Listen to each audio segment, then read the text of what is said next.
Please, one more round of applause for Mr. Taiwo. Thank you so much. That was really thought-provoking. So you've heard, oh, please don't forward WhatsApp to us again and say Nigeria is burning, right? Don't curse us, right? And we who are here will not curse ourselves, okay? Our next speaker is Bolanle Austin Peters. Bolanle Austin Peters is a visionary lawyer and celebrated stage and movie director and producer. She's been featured by Forbes 3 times as one of the leading women in Africa and hailed by CNN as the woman powering theater in Nigeria. She has received over 50 awards for her outstanding contributions to the arts. Bolanle is the founder of Terra Culture, a world-class destination that showcases the richness and diversity of Nigerian arts and culture. She is also the creative force behind Bolanle Austin Peters Productions, which has produced critically acclaimed plays that have captivated audiences across 3 continents. Some of her notable works include Saro the Musical, Fela and the Kalakuta Queens, Death and the King's Horseman, and many more which are yet to be released. As a filmmaker, she has also produced and directed some of the most successful and award-winning movies in Nigeria, such as 93 Days, The Blink Lagosians, Collision Course, Man of God, and several others. She's a passionate advocate for youth empowerment and education. In partnership with MasterCard Foundation, she founded Terra Academy for the Arts, which provides free training for young people in various aspects of theater production, including lighting, set design, and sound design. The Academy has graduated over 7,000 young adults with valuable skills. She's a sought-after public speaker who inspires others with her insights and experiences. Please join me as we welcome to the platform once again, Mrs. Bolanle Austin Peters.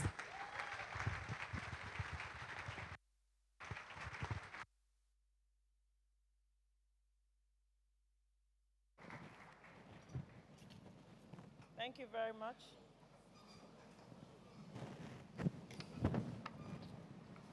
Thank you so much for having me. It's an honor to be here today.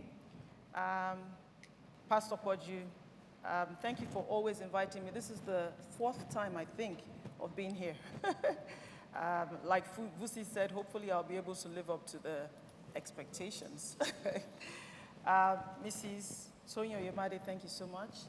The Covenant family, thank you guys for always having us. And Nigerians, today I'll be talking about Africa Rising. And I'll be looking at it from the perspective of the creatives. And this is a very interesting conversation for me because Africa is a continent of paradoxes. And I'll explain why. Because if you look at Nigeria today, there's a lot to celebrate, and there's a lot for us to want to fix. I'll be using the United Arab Emirates, although not in Africa, and Nigeria as comparison for where we should be headed as a people.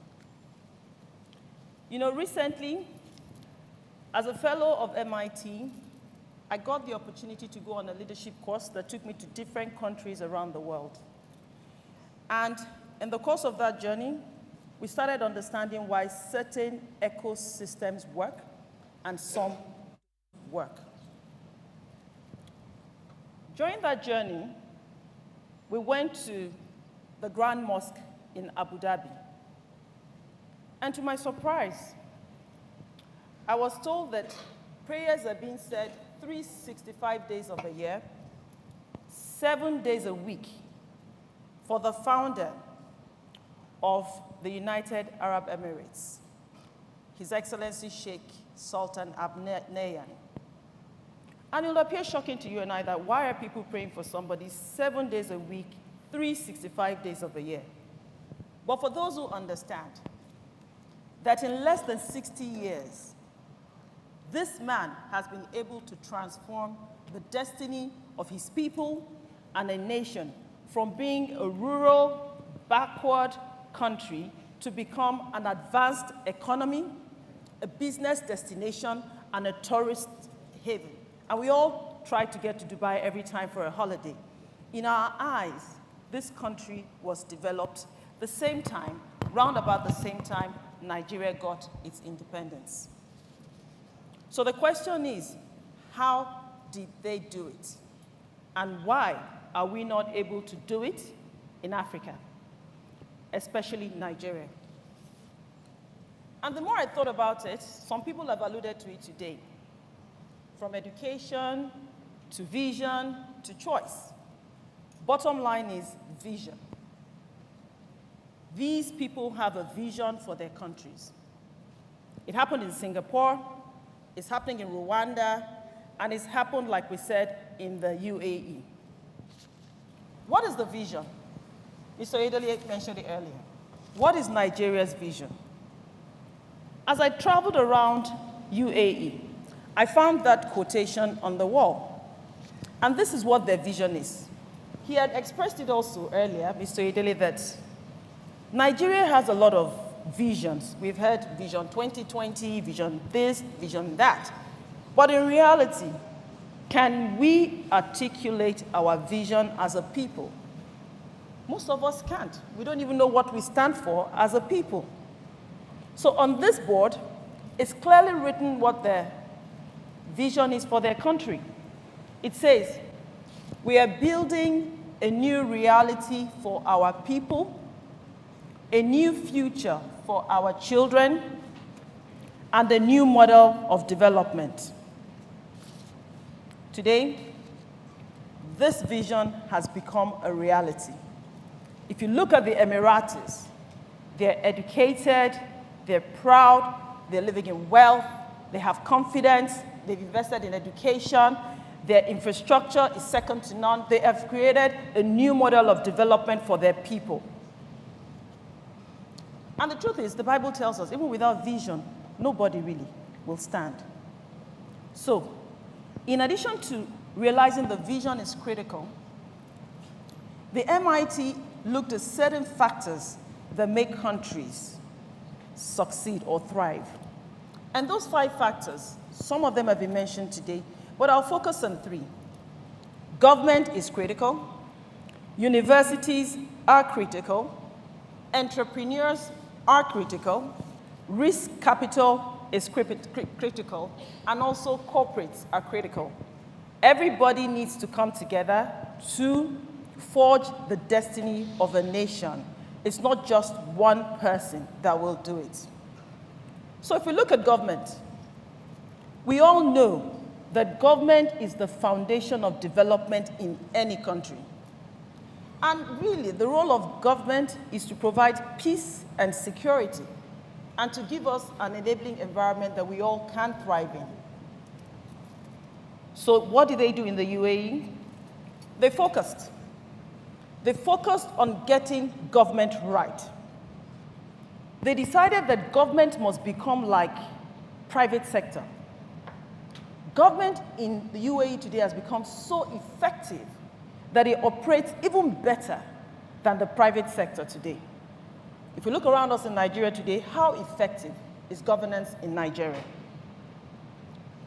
Having focused on that, they introduced something called an accelerator program, whereby business has to be turned around within 24 hours, anything that you're doing. It became so successful that they have exported it to other countries around the world, like Uzbekistan, etc.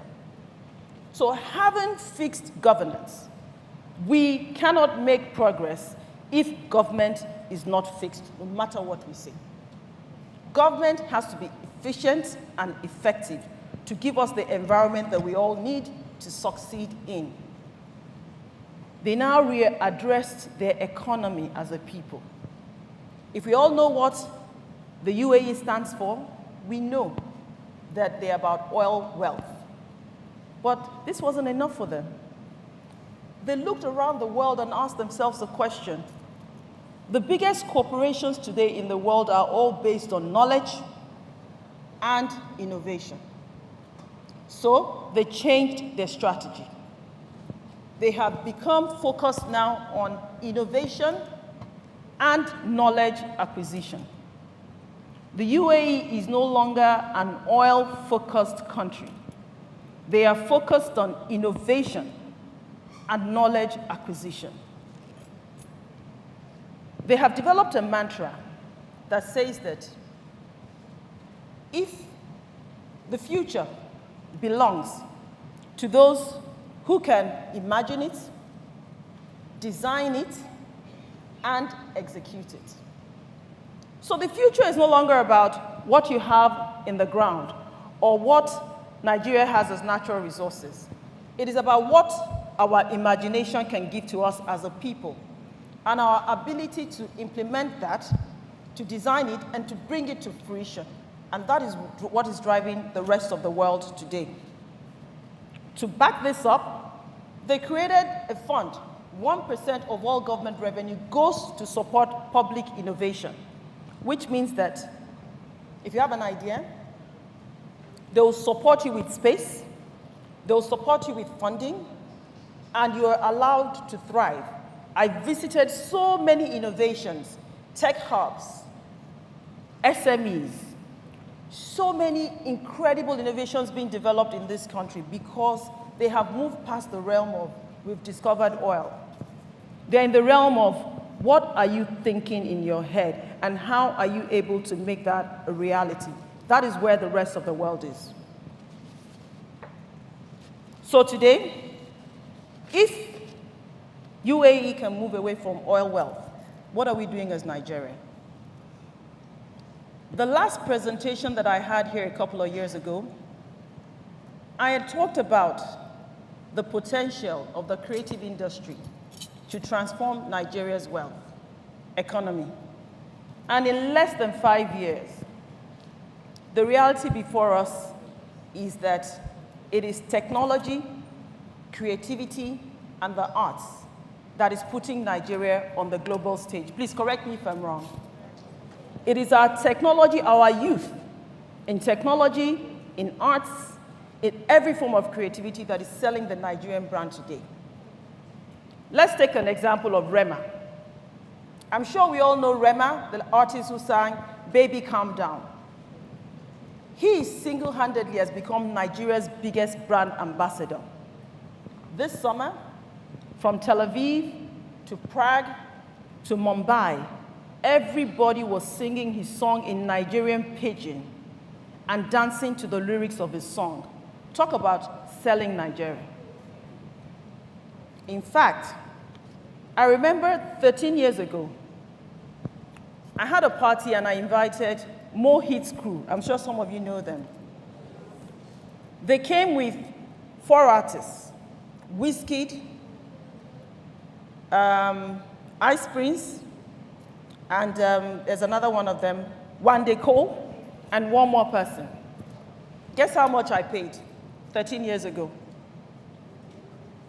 250,000 naira for all of them. 250,000 naira. Today, I dare not even ask that they come and play for me. The beauty of our youth is that they had been able to transform their talent into wealth. And that is something that is commendable and that we all need to start understanding. We'll bring it closer to home, Hollywood. This is an area that I operate in now. A couple of years ago, everybody talked about Nigerian movies. You know, my friend, I'm not gonna, what's that? Everybody, we were all snobs. But some people built that industry. Some people put labor and love to sustain that industry. Today, in less than 3 years of me operating in that space, Nigerian movies that were being acquired for peanuts is being acquired now for millions of dollars. So if we're talking about generating wealth for our economy or for our country, you have it right there in front of you. The creative industry today is attracting global platforms such as Netflix, Amazon, Sony, Paramount, Everybody is coming to Nigeria. Please, why are they coming? They see something that we in Nigeria are not seeing. They see something our government is not seeing. That this is where the gem is. These children are the ones that have the ability to transform this economy. I said it 10 years ago, I'm saying it again. This is where the money is at. Nigeria needs to invest more in the creative space for us to move on. And earlier on, Dr. Mo had said something about education. Moving around again, we found out that academia, education, is the future of the world. Education, education, education, we cannot avoid it. Today, if you look at what they're doing there, they have keyed into the fourth industrial revolution. Do you know what that is based on? They have a vision that by 2031, they would have sorted out their artificial intelligence plans. They have actually created a ministry of artificial intelligence. They have actually assigned this ministry to work directly with the Executive Council of Governance. Today in Nigeria, what are we talking about? How are our schools equipped?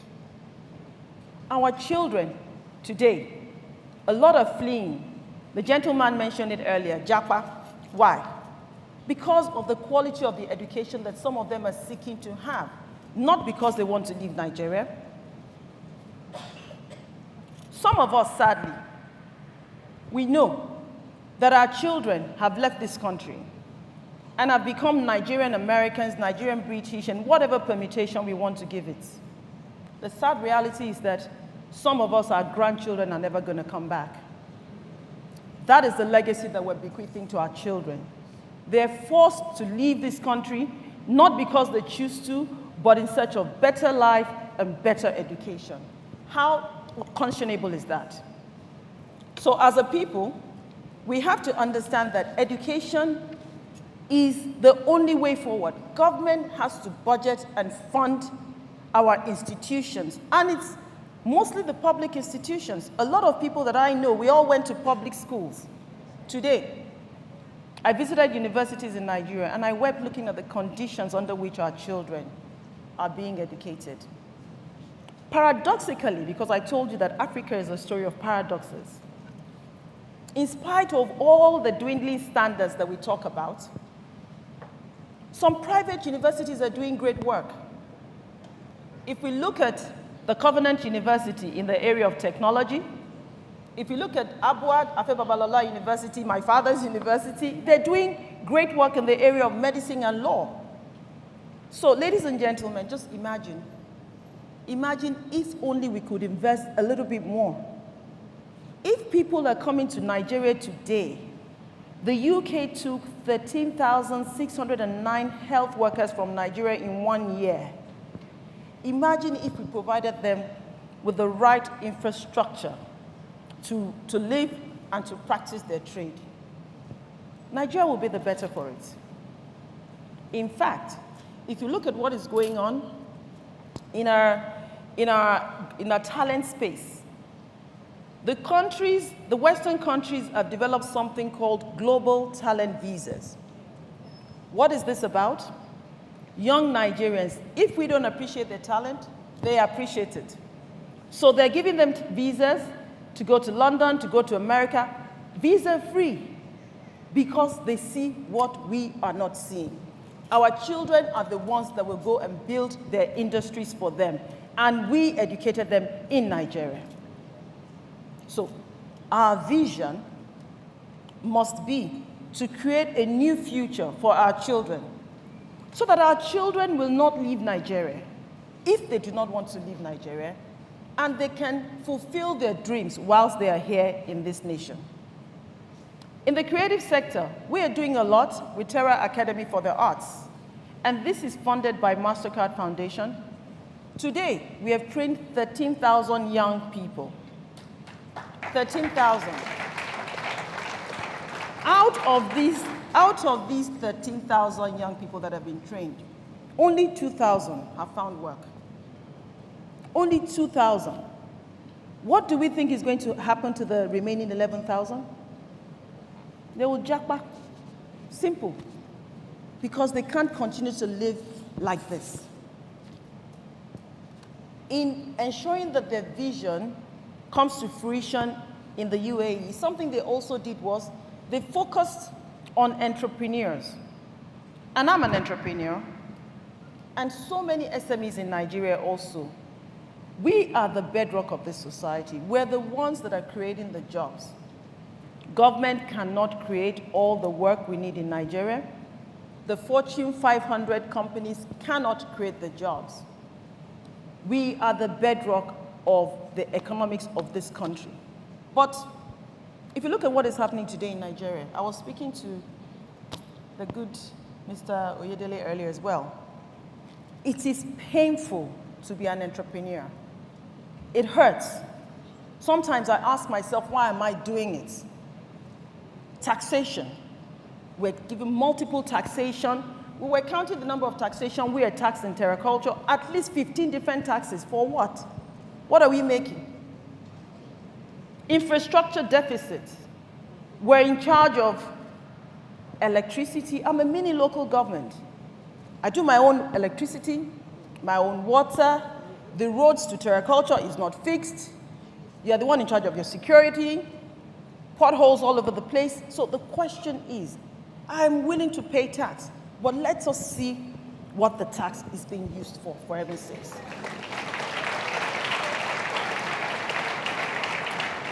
So if entrepreneurs are being frustrated, whereas in other countries, entrepreneurs are being encouraged. They give them free spaces, tax rebates. In fact, if you invest in an entrepreneur in the UAE, you get 1 year tax reduction. Spaces are given. If you go to Sharjah, they're focused primarily on just ensuring that SMEs survive. Nigeria is tough. It hurts. But we're committed to doing it. But can they lighten the burden on us? Without entrepreneurs, it's difficult to grow this country. And we must recognize that this is something that needs to be done. So, there are other stakeholders that we need. But for the sake of time, risk capital and corporates. To my mind, risk capital will come into a country if everything works. Investments will pour into Nigeria if Nigeria works. It's very difficult for people to find investors. In fact, in the creative industry, it's almost impossible. If you imagine that in the rest of the world, intellectual property has been collateralized, you can use your idea to borrow money because idea is gold. But we still don't get it. We only give money to oil companies and all sorts of shelf companies. The creative industry requires a creative approach to its funding. Banks have to start understanding that they need to prop this area of our lives up for us to be able to create the jobs that we need for our children. Which brings me back to the paradox of Nigeria that I had mentioned, and the paradox of Africa, as a matter of fact. You know, the story about Africa Rising has become really, really sexy and funky. Everybody says, oh, Africa Rising. 2011, The Economist said Africa Rising. 2012, The Time magazine. And then in 2013, they also said Africa is the hopeful continent. And it triggered something in me. If we're truly the continent of hope, how come we are disillusioned? So one day, as I was traveling from Dubai, going to Abu Dhabi, I was looking out of the window and I started crying. I wept like a baby. As I looked at the countryside, the greenery, the landscaping, the man-made, the artificial lakes, the beautiful infrastructure, the architectural wonders that they have been able to put together in less than 60 years. My colleagues wondered what was wrong with me, but it was because inside of me, I recognized that there is hope. There is hope for Nigeria. You know why? If one person or a group of people could have that vision in the UAE and they have created what they have created, there is hope for Nigeria. Like was mentioned earlier, we can change Nigeria's narrative, and it requires each and every one of us to be involved. From government to entrepreneurs, to risk investors, to so many parties, education, we need to ensure that Nigeria comes together and rises again. So, to change our narrative, I believe that what we need is within each and every one of us in this room. I think that Africa has been so bashed over the last couple of centuries and decades, from slave trade, colonialism, you know, the 1886 Berlin Conference, the partition of Africa. We've been through a lot. But that's not to say that we have to sit back and keep staying on that. We have to move forward as a people. If Rwanda, in 1984, I remember living in Geneva when the Rwandans used to come in as refugees. If Rwanda can do it with the vision of one person, Nigeria can do it. Nigeria can do it, and Africa can do it. So we need to change our narrative about ourselves. We need to begin to remind ourselves of who we are as a people. Who are we? Do we even know who we are anymore? We've lost so much confidence that the world tells us what they want us to be and who we need to be. We need to go back to our history books. In Nigeria, they banned history for a while. How? How do you know where you're going when you don't know where you're coming from? How is that possible? I know that from my movies and from the literature that I was taught when I was in school that we are kings and queens who lived in kingdoms before the white man came. We are the people who developed the first form of writing, the hieroglyphics that they call emoticons today. We, Africans, are the ones who created those great walls of Benin Empire. We are the same people who created the knock art and the Benin bronzes that they have exported out of Africa today. We are the same people who perform surgical operations using herbalists, what they call herbalists today, using herbs to cure medicine. Our forefathers were great intellectuals who ruled Timbuktu, who did the trans-Saharan trade route. We had trade going on amongst ourselves without these artificial borders. Our great-grandfathers were the ones who taught us history about ourselves, and we need to teach our children about who they are. If we begin to teach ourselves about who we are, we will have a sense of identity and a sense of belonging. And if we have that, nobody can hold us back as a group of people. Today,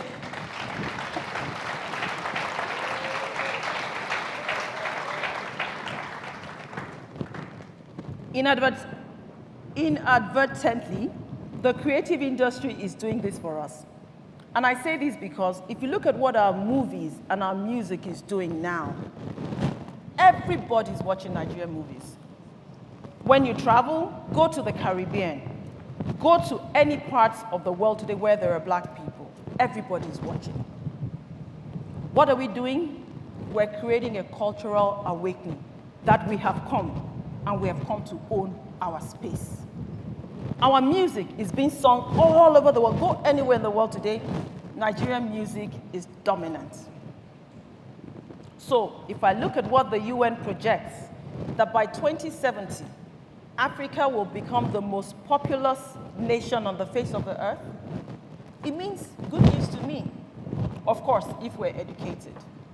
But what it does mean is this, that we will probably be the greatest exporters of global talent as well as global products. And if we're exporting, as opposed to consuming, which is what we're used to doing, then we create wealth for ourselves. So if we have our mindset on this, that we as a people need to begin to export, and our exportation starts from our talent.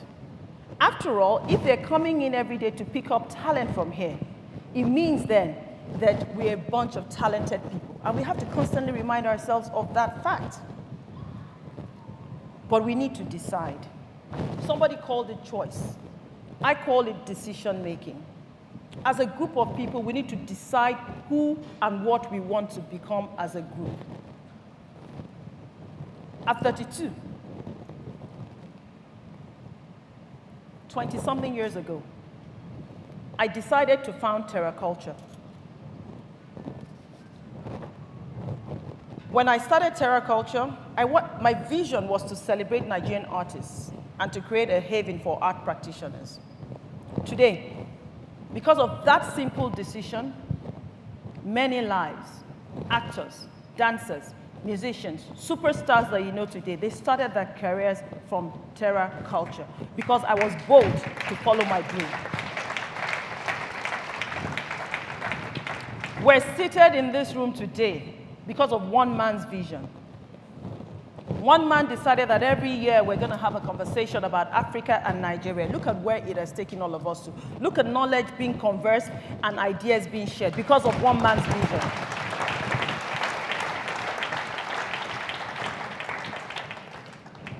When you birth a vision, God will bring the helpers that will help you carry it on. Today, look at the helpers in this church who have ensured that this dream lives on. Efficient and super organized team. Well done.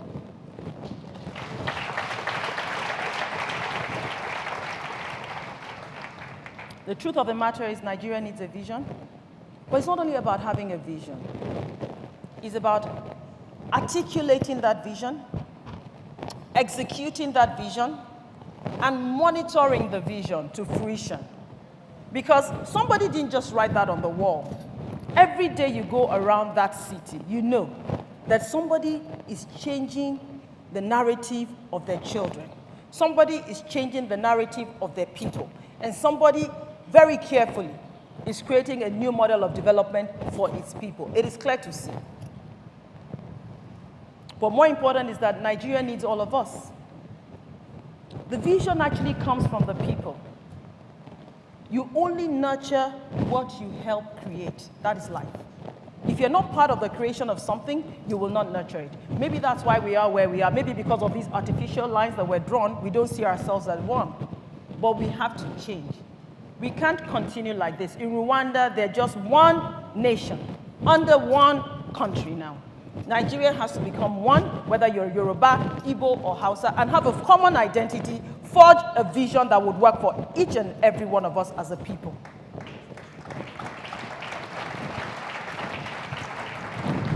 So, whilst there is a lot to celebrate, there is a lot more to be done. Government, entrepreneurs, risk capital, corporates, academia, everybody has a role to play.